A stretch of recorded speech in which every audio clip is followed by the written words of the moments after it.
Hello दोस्तों, कैसे हैं आप सभी लोग। मैं राजकुमार सिंह आप सभी लोगों का बहुत बहुत स्वागत करता हूं। दोस्तों, आपके एएलपी की आंसर की आ गई है। और अगर मैं इलेक्ट्रीशियन ट्रेड की बात करूं तो आप में से बहुत सारे बच्चे कुछ सवाल भी भेजे थे मेरे पास ऑब्जेक्शन करने के लिए कि सर इस पे ऑब्जेक्शन करें कि ना करें। देखो, जो लोग बाउंड्री लाइन पे हैं, मतलब 26.25 जिसके नंबर हैं उसके आसपास, मतलब 24 हैं, 25 हैं, 23 हैं या 27, 28, 29 के आसपास हैं, जो लोग बाउंड्री लाइन पे हैं, मतलब 26.25, जो ट्रेड की बात मैं करूंगा, इलेक्ट्रीशियन ट्रेड की, जो कट ऑफ जो है 26.25, उससे एक दो नंबर, 3 नंबर ज्यादा है, एक दो नंबर कम है, वो लोग ऑब्जेक्शन पे ध्यान दे सकते हैं।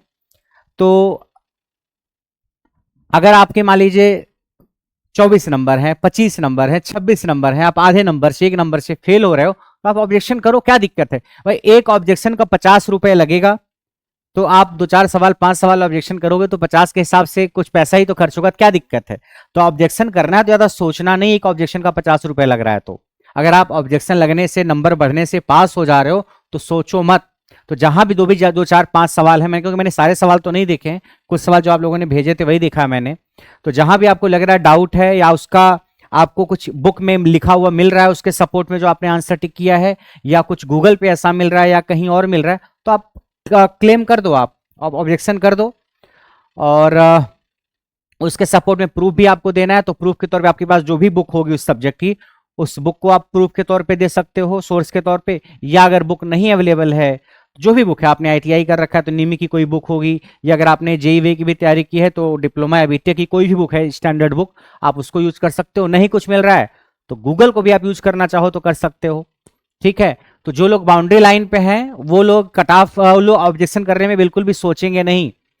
मैं 2 4 सवाल जो बता रहा हूं कि जो अब हो सकता है 2 का है या 6 का है, मुझे एग्जैक्ट नहीं डेट याद है कि 2 या 6 का है, लेकिन ये सारे सवाल कुछ ऐसे हैं जो जिसमें रेलवे ने आंसर गलत माना, तो आप इसमें अगर ऑब्जेक्शन करते हैं तो आप पक्का आपके नंबर बढ़ने वाले हैं। ठीक है। तो जिन लोगों के नंबर 30, 32, 35 के ऊपर है, फिर उनको क्या ही ज्यादा सोचना, लेकिन जिनके नंबर बाउंड्री के आसपास है उनके लिए है, और ऑब्जेक्शन करें। तो अगर आपके नंबर थोड़े बहुत कम है कट ऑफ से, तो आप ऑब्जेक्शन करके नंबर अपना बढ़वा सकते हैं। सबसे पहला सवाल यह है कि अगर आपकी जो करंट है वो रेटेड करंट की डबल हो जाए तो फ्यूज को पिघलने में कितना टाइम लगेगा। जो आंसर उन्होंने माना है वो माना है 2 मिनट, जो आंसर रेलवे ने माना है। आप इसके लिए ऑब्जेक्शन कर सकते हो। आप इसका आंसर लगभग इन चारों ऑप्शन में जो सबसे सटीक है वो है 30 सेकेंड, जो सही होगा, क्योंकि इतना टाइम नहीं लगता है फ्यूज को पिघलने में, 2 मिनट का टाइम। अगर करंट आपकी रेटेड करंट की डबल हो जाए तो 2 मिनट टाइम नहीं लगता है, 30 सेकेंड या वीएन से भी कम टाइम लगेगा। तो सही आपका ये होगा। इसके रेफरेंस में आपके पास जो भी बुक है ट्रांसमिशन डिस्ट्रीब्यूशन के पावर सिस्टम की, अगर आपके पास वी के मेहता है या बी एल थरेजा है या कोई भी बुक है जहां पे फ्यूज वगैरह की कहानी है, तो फ्यूज कितने टाइम में पिघलता है, वहां से रेफरेंस आप लगा सकते हो। एक तो ये हो गया। दूसरा, connection of voltage transformer and current transformer across line are respectively, कि वोल्टेज और करंट ट्रांसफार्मर को हम कैसे कनेक्ट करते हैं। देखो, वोल्टेज ट्रांसफार्मर को हम कनेक्ट करते हैं पैरेलल में, और करंट ट्रांसफार्मर को कनेक्ट करते हैं सीरीज में। तो सही आंसर आपका ये होगा, सही ये है सी ऑप्शन। करंट ट्रांसफार्मर को, वोल्टेज ट्रांसफार्मर को हम पैरेलल में लगाएंगे, करंट ट्रांसफार्मर को सीरीज में लगाएंगे।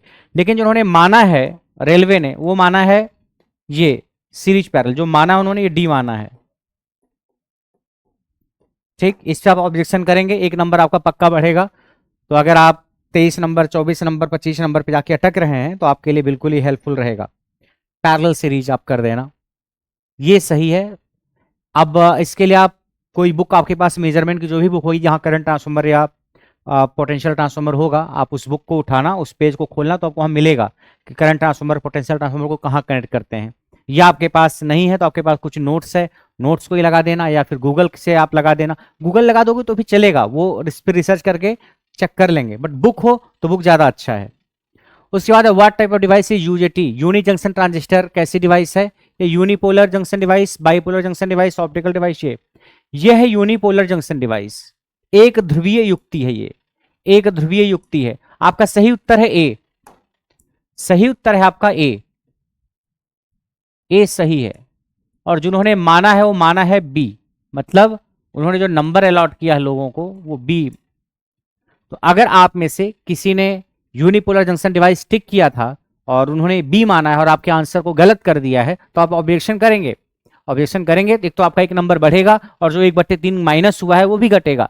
यानी अगर आपने इस सवाल को अटेम्प्ट किया है और 8 टिक मारा है तो आपका एक तरीके से 1 + 1/3 नंबर बढ़ेगा। एक तो माइनस वाला नंबर कम होगा और प्लस एक और आएगा।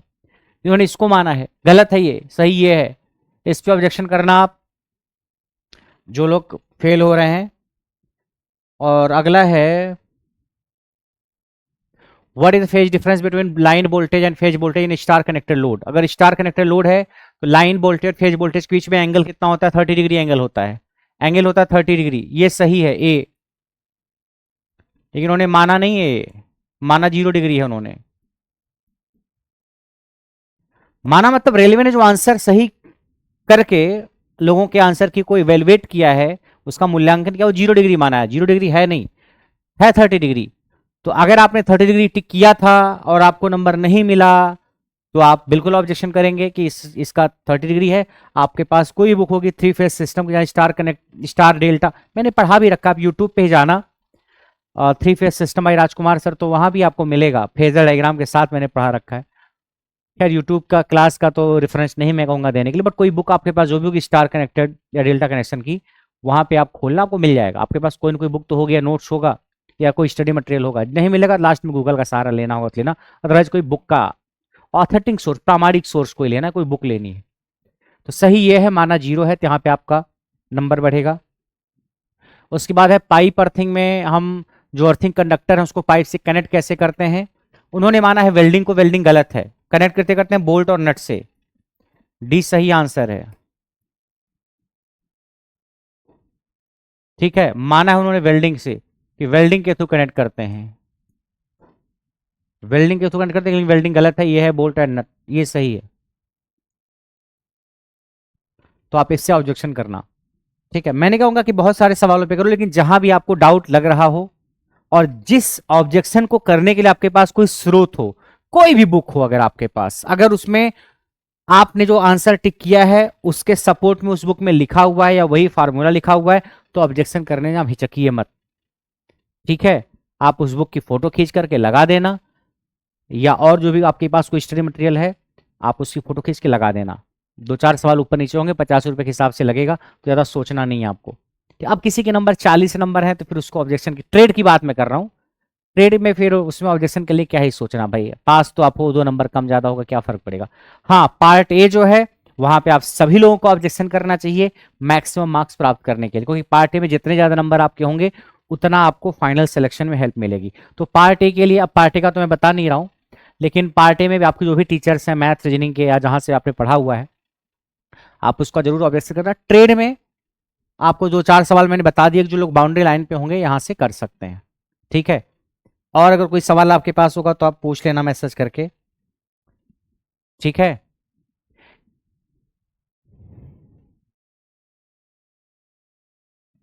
चलिए मिलते हैं फिर नेक्स्ट क्लास में। ऑब्जेक्शन कर देना, इसकी लास्ट डेट 14 मई है।